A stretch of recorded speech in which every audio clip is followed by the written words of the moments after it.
Hello friends, स्वागत है आपका आपके अपने YouTube channel online education focus पर। बच्चों, आज की वीडियो में हम देखेंगे 9 मई 2025 संबंधित जितने भी करंट अफेयर क्वेश्चन बन सकते हैं सबको हम इस वीडियो में कवर करेंगे। तो चलिए शुरू करते हैं आज का वीडियो अच्छी लगे तो वीडियो को लाइक करिएगा, शेयर करिएगा, चैनल को सब्सक्राइब करिएगा, बेल आइकन को प्रेस करिएगा। देखिए, फर्स्ट क्वेश्चन है, हाल ही में भारत ने सिंधु जल संधि के तहत पाकिस्तान को मिलने वाले पानी को रोकने का कदम उठाया है। यह निर्णय किस नदी पर स्थित बगलिहार डैम से जुड़ा हुआ है? A Sutlej, B Jhelum, C Chenab, D Ravi. Right answer है ऑप्शन सी, चिनाब।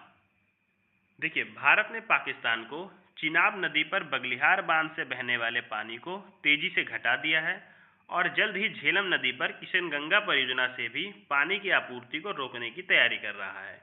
यह कदम पाकिस्तान द्वारा 3 मई 2025 को की गई बैलिस्टिक मिसाइल परीक्षण और 22 अप्रैल को कश्मीर के पहलगाम में हुए आतंकी हमले के बाद भारत सरकार द्वारा सिंधु जल संधि, जिसे हम इंडस वाटर ट्रीटी भी कहते हैं, को निलंबित करने के निर्णय के बाद उठाया गया है। देखिए, अगला प्रश्न है, मई 2025 में अंतर्राष्ट्रीय और सौर गठबंधन का 123वां सदस्य कौन बना है? A Nigeria, B Brazil, C Angola, D Kenya. Right answer है ऑप्शन सी, अंगोला। देखिए, भारत और अंगोला के बीच द्विपक्षीय संबंधों को सुदृढ़ करने की दिशा में एक महत्वपूर्ण कदम उठाते हुए अंगोला के राष्ट्रपति जोआओ लॉरेंसो ने मई 2025 में भारत की राजकीय यात्रा पूरी की। इस यात्रा के दौरान आयुर्वेद, कृषि और संस्कृति के क्षेत्रों में कई महत्वपूर्ण समझौतों पर हस्ताक्षर किए गए।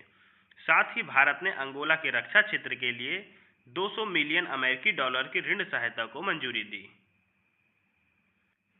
देखिए, अगला प्रश्न है, डीआरडीओ द्वारा हाल ही में टेस्ट की गई स्ट्रेटोस्फेरिक एयरशिप प्लेटफॉर्म की पहली उड़ान कहां से संचालित की गई? ए उत्तर प्रदेश, बी मध्य प्रदेश, सी आंध्र प्रदेश, डी पश्चिम बंगाल। राइट आंसर है ऑप्शन बी, मध्य प्रदेश। देखिए, रक्षा अनुसंधान और विकास संगठन डीआरडीओ ने 3 मई 2025 को मध्य प्रदेश के श्योरपुर से अपने स्ट्रेटोस्फेरिक एयरशिप प्लेटफॉर्म का पहली बार सफल उड़ान पूरी की। आगरा स्थित aerial delivery research and development establishment द्वारा विकसित यह एयरशिप लगभग 17 किलोमीटर की ऊंचाई तक पहुंचा। देखिए, अगला प्रश्न है, किस भारतीय एजेंसी ने हाल ही में माउंट मकालू फतह किया? A NSG, B CRPF, C ITBP, D Indian army. Right answer है ऑप्शन सी, आईटीबीपी। देखिए, भारत तिब्बत सीमा पुलिस आईटीबीपी की 12 सदस्यीय टीम ने विश्व की 5वीं सबसे ऊंची पर्वत चोटी माउंट मकालू, जिसकी ऊंचाई 8,485 मीटर है, को सफलतापूर्वक फतह किया। यह चढ़ाई बल के एक ऐतिहासिक ट्विन पीक अभियान का हिस्सा थी, जिसमें पहली बार आईटीबीपी ने माउंट मकालू और माउंट अन्नपूर्णा दोनों पर चढ़ाई का प्रयास किया। अब देखिए बच्चों, बात हुई है भारत के अर्धसैनिक बलों की, तो भारत के अर्धसैनिक बलों से संबंधित कुछ जानकारियां हैं यहाँ पे, इनको हम जान लेते हैं।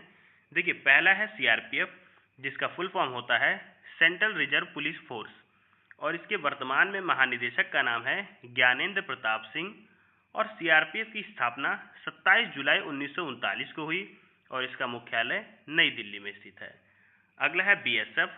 बीएसएफ का फुल फॉर्म होता है बॉर्डर सिक्योरिटी फोर्स, और इसके महानिदेशक वर्तमान में है दलजीत सिंह चौधरी। देखिए, अगला है बीएसएफ। बीएसएफ का फुल फॉर्म होता है बॉर्डर सिक्योरिटी फोर्स, और इसके वर्तमान में महानिदेशक हैं दलजीत सिंह चौधरी, और बीएसएफ की स्थापना 1 दिसंबर 1965 को हुई और इसका मुख्यालय नई दिल्ली में स्थित है। देखिए, अगला है सीआईएसएफ, मतलब सेंट्रल इंडस्ट्रियल सिक्योरिटी फोर्स। इसके वर्तमान में महानिदेशक का नाम है राजविंदर सिंह भट्टी, और इसकी स्थापना 10 मार्च 1969 को हुई और इसका मुख्यालय भी नई दिल्ली में स्थित है। देखिए, अगला है आईटीबीपी, और आईटीबीपी का फुल फॉर्म होता है इंडो तिब्बतन बॉर्डर पुलिस, और आईटीबीपी के वर्तमान में महानिदेशक हैं राहुल रसगोत्र, और इसकी स्थापना 24 अक्टूबर 1962 को हुई और इसका मुख्यालय नई दिल्ली में स्थित है। अगला है एसएसबी। एसएसबी का फुल फॉर्म है सशस्त्र सीमा बल, और वर्तमान में इसके महानिदेशक का नाम है अमृत मोहन प्रसाद। और एसएसबी की स्थापना 15 मार्च 1963 को हुई और इसका मुख्यालय नई दिल्ली में स्थित है। नेक्स्ट है असम राइफल। असम राइफल का फुल फॉर्म असम राइफल है और इसके महानिदेशक का नाम है विकास लखेरा और असम राइफल की स्थापना 1835 में हुई और ये भारत का सबसे पुराना अर्धसैनिक बल है और इसका मुख्यालय शिलांग मेघालय में स्थित है। अगला है एनएसजी। एनएसजी का फुल फॉर्म है नेशनल सिक्योरिटी गार्ड और इसके वर्तमान में महानिदेशक का नाम है बी श्रीनिवासन और एनएसजी की स्थापना 22 सितंबर 1986 को हुई और इसका मुख्यालय मानेसर गुरुग्राम जो कि हरियाणा में पड़ता है। तो बच्चों, यहाँ हमने भारत के अर्धसैनिक बलों से संबंधित कुछ पॉइंट्स थे उनको जाना। अब हम चलते हैं अपने अगले प्रश्न पर। देखिए, अगला प्रश्न है, भारत ने मई 2025 में विश्व की पहली जीनोम संपादित चावल की किस्में लॉन्च की, इसमें से एक कौन सी है? ए IR64, बी DRR राइस 100 कमला, सी MTU 1010, डी स्वर्ण सोना। राइट आंसर है ऑप्शन बी DRR राइस 100 कमला। देखिए, एक क्रांतिकारी विकास में भारत दुनिया का पहला देश बन गया है जिसने जीनोम संपादित चावल की किस्मों का विकास किया है और उन्हें आधिकारिक रूप से घोषित भी किया है। कृषि मंत्री शिवराज सिंह चौहान ने CRISPR के तकनीक से विकसित दो नवीन चावल की किस्में DRR राइस 100 कमला और पूसा DST राइस 1 भारतीय कृषि अनुसंधान परिषद ICAR द्वारा लॉन्च की। देखिए, अगला प्रश्न है, IMF में भारत के कार्यकारी निदेशक डॉक्टर KV सुब्रमण्यम को किस कारण समय से पहले वापस बुलाया गया? ए निजी कारण, बी भारत की नई वित्तीय नीति, सी पारदर्शिता और जवाबदेही के उद्देश्य से, डी IMF का विरोध। राइट आंसर है ऑप्शन सी पारदर्शिता और जवाबदेही के उद्देश्य से। देखिए, एक अप्रत्याशित राजनयिक घटनाक्रम के तहत भारत सरकार ने अंतर्राष्ट्रीय मुद्रा कोष IMF, जिसे इंग्लिश में इंटरनेशनल मॉनेटरी फंड के नाम से भी जाना जाता है, में नियुक्त अपने कार्यकारी निदेशक डॉक्टर KV सुब्रमण्यम को उनके कार्यकाल की समाप्ति से 6 महीने पहले ही वापस बुला लिया। देखिए, अगला प्रश्न है, सिंगापुर के आम चुनाव 2025 में किस नेता ने PAP मतलब पीपुल्स एक्शन पार्टी को जीत दिलाई? A Lee Hsien Loong, B Tharman Shanmugaratnam, C Lawrence Wong, D Ho Ching. Right answer है ऑप्शन सी लॉरेंस वोग।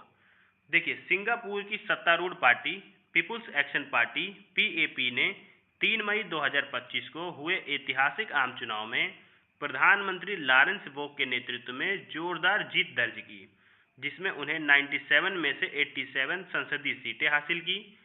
यह चुनाव प्रधानमंत्री वोंग की बतौर राष्ट्र प्रमुख पहली चुनावी परीक्षा थी जो ली सिएन लुंग के नेतृत्व संभालने के बाद हुई।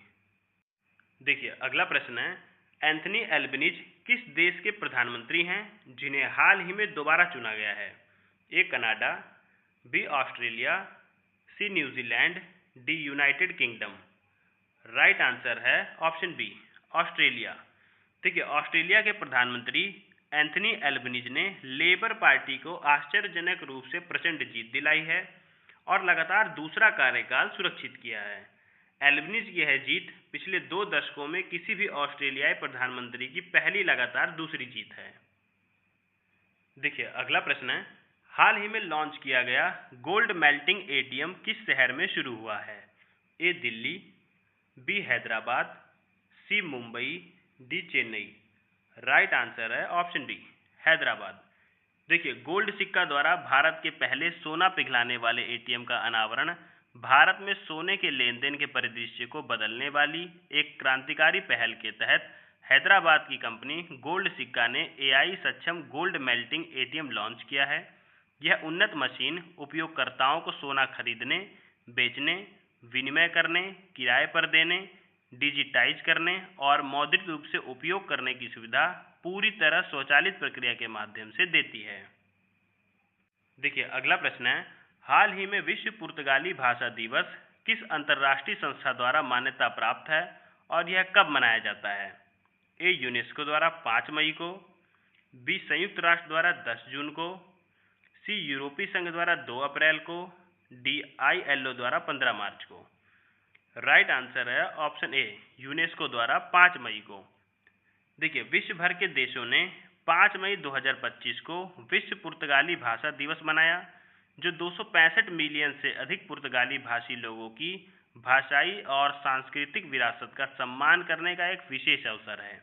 यह दिवस सबसे पहले 2009 में पुर्तगाली भाषी देशों के समुदाय द्वारा स्थापित किया गया था। तो बच्चों, बात हुई है यहाँ पे दिवस की, तो मई माह से संबंधित जितने भी दिवस बनते हैं उनको हम एक बार फटाफट देख लेते हैं। देखिए, पहला है अंतर्राष्ट्रीय श्रमिक दिवस, 1 मई को मनाया जाता है। अगला है विश्व प्रेस स्वतंत्रता दिवस, यह 3 मई को मनाया जाता है। अगला है विश्व हाथ स्वच्छता दिवस, यह 5 मई को मनाया जाता है। अगला है विश्व हास्य दिवस, ये भी 5 मई को मनाया जाता है। अगला है विश्व एथलेटिक्स दिवस, ये 7 मई को मनाया जाता है। अगला है विश्व रेड क्रॉस दिवस, 8 मई को मनाया जाता है। अगला है राष्ट्रीय प्रौद्योगिकी दिवस, 11 मई को मनाया जाता है। अगला है विश्व प्रवासी पक्षी दिवस, ये भी 11 मई को मनाया जाता है। अगला है अंतर्राष्ट्रीय नर्स दिवस, 12 मई को मनाया जाता है। देखिए, अगला है अंतर्राष्ट्रीय परिवार दिवस, ये 15 मई को मनाया जाता है। अगला है अंतर्राष्ट्रीय प्रकाश दिवस, ये 16 मई को मनाया जाता है। अगला है विश्व दूरसंचार दिवस, यह 17 मई को मनाया जाता है। अगला है अंतर्राष्ट्रीय संग्रहालय दिवस, 18 मई। अगला है विश्व मधुमक्खी दिवस, 20 मई।